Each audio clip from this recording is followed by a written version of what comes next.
Cédric O, secrétaire d'État chargé de la transition numérique et des communications électroniques, est venu en visite à Alès, à l'invitation de Thierry de Mazancourt, directeur de l'IMT Mines Alès.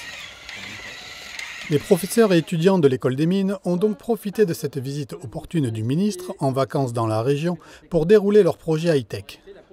La plateforme mécatronique a dévoilé ses conceptions autour de la robotique et le département Prisme ses avancées en matière d'intelligence artificielle autour des enjeux médicaux.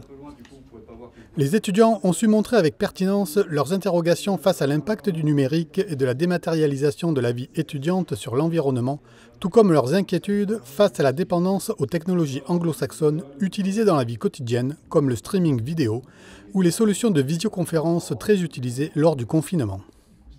Accueilli à Digitalès, le campus du numérique par Christophe Rivinc, président d'Alès Agglomération, et Max Roustan, maire d'Alès, Cédric O a pu avoir un échange nourri avec les élus et les entrepreneurs, notamment Alexandre Coulet, président de Leader Alès et dirigeant de S-Group. Le président de l'agglomération et le maire expliquaient à quel point très tôt ils ont investi dans la formation numérique. Et c'est par ailleurs un territoire qui a cette histoire industrielle, cette histoire technologique avec les mines d'Alès. Et donc il y a beaucoup d'atouts pour réussir cette transition numérique. Maintenant, il faut que ça diffuse dans les entreprises du territoire. Je trouve qu'il y a, ici comme dans beaucoup d'endroits en France, tous les éléments qui font que le numérique va tirer le développement du territoire et va permettre de créer beaucoup d'emplois à Alès et dans l'ensemble du département du Gard.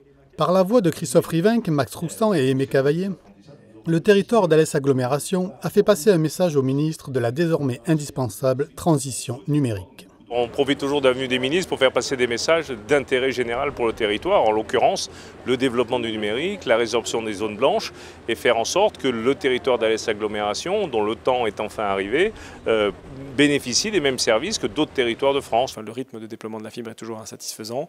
Oui, quand on n'a pas la connexion, c'est très frustrant, mais les choses vont changer normalement et vont changer significativement dans les 2 ans à venir. On parle de la fibre, l'objectif du gouvernement en lien avec les collectivités territoriales, la région, l'agglomération, le département, c'est de faire en sorte que l'ensemble du département du Gard soit raccordable à la fibre d'ici fin 2022. Déployer la fibre partout, c'est pas simple, on en parle souvent avec les opérateurs.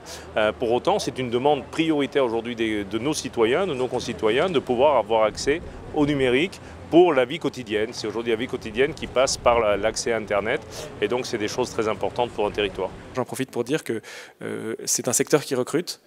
On a besoin de presque 200 personnes encore pour tirer de la fibre.